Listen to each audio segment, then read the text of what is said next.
법제TV 시청자 여러분 안녕하십니까. 2019년 5월 27일 오전 11시를 넘어섰습니다. 홍준표 자유한국당 전 대표가 페이스북에 어제 원한에 사무치는 글을 올렸습니다.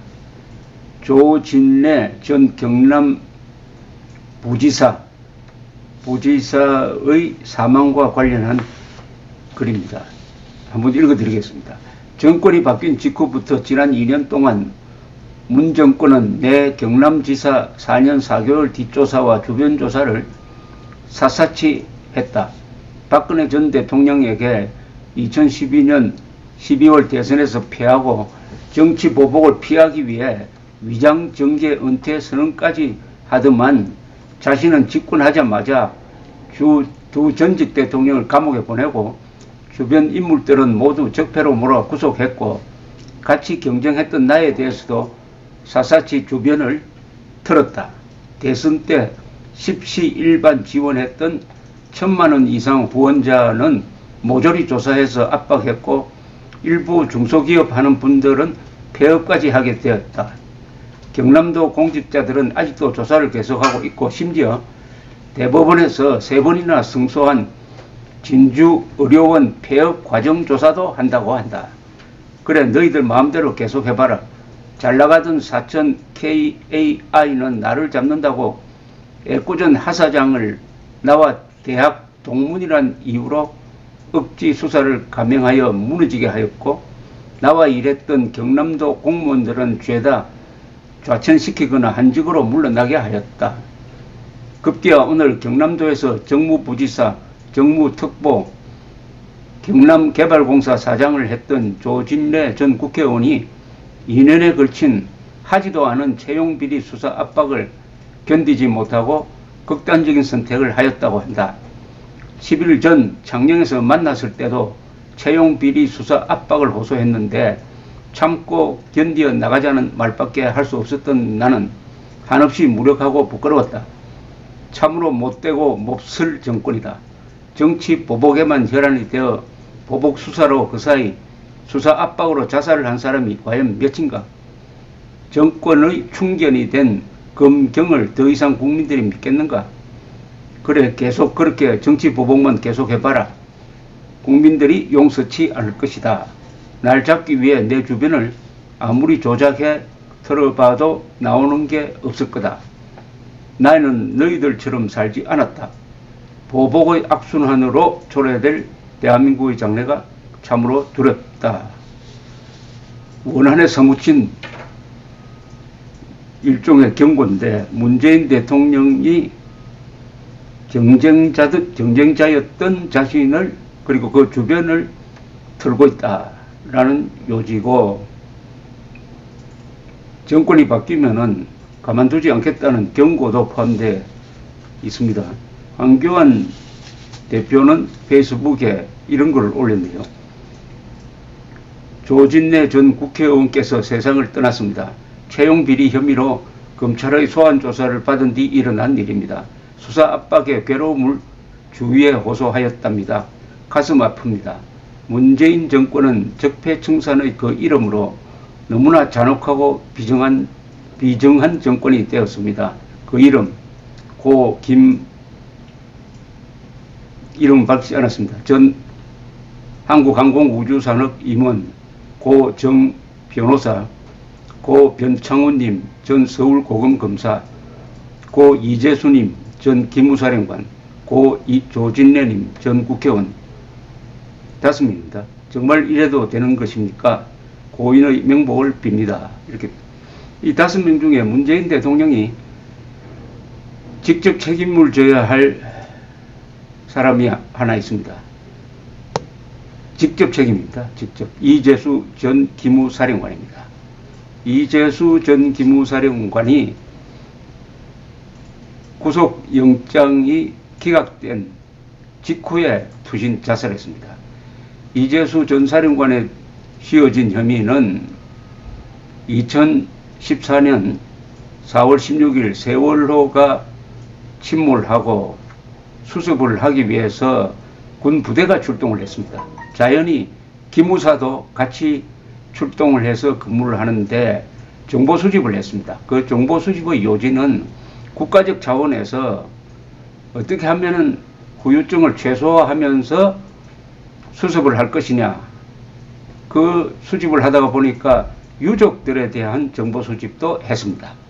이것을 문재인 대통령은 민간인 사찰이라고 규정을 했습니다.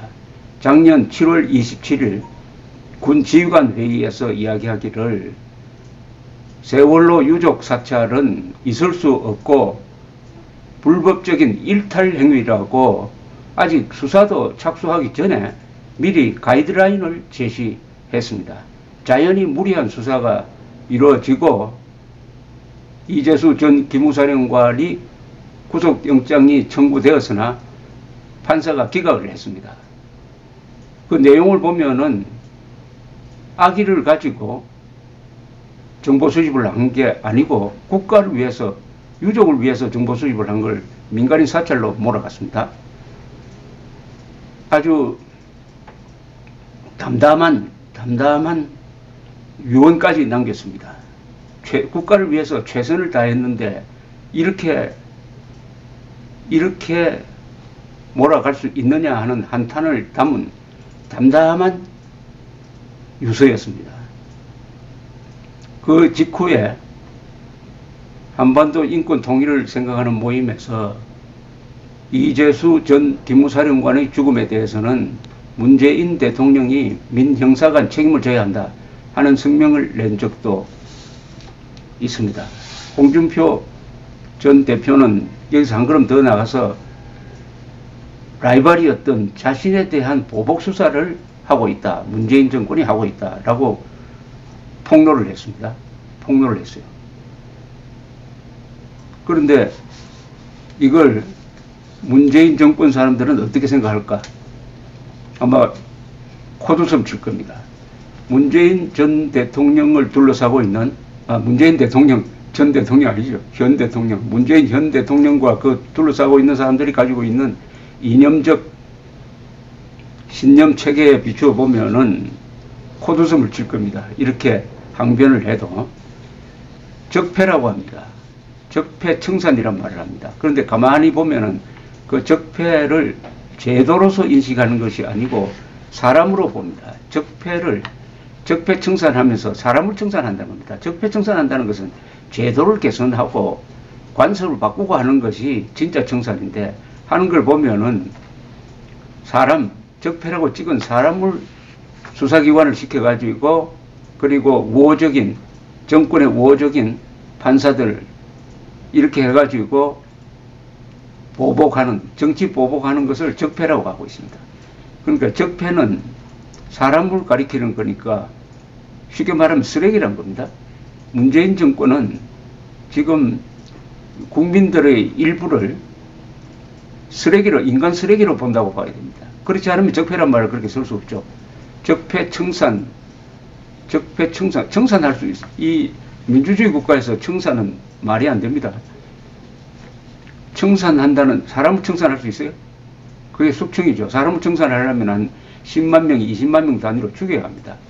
바로 북한에서, 중국에서, 소련에서 일어났던 바로 집단 학살, 그게 청산입니다. 그걸 그런 식으로 적폐라는 말로 바꿨죠. 적폐란 말로. 문재인 정권 핵심 세력과 김정은 핵심 세력 사이의 공통점이 있죠. 계급투쟁론입니다.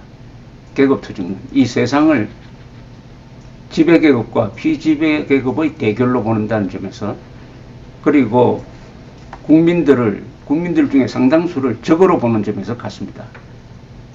적으로 봅니다. 히틀러는 인종우월주의자로서 외부에서 적을 찾지만은 이 공산주의자나 개업투쟁론자들은 내부에서 적을 찾습니다. 그리고 그 적을 인간으로 보지 않습니다. 여러분들 미꾸라지를 삶아가지고 추어탕 먹을 때 미안합니까? 미꾸라지한테 미안합니까?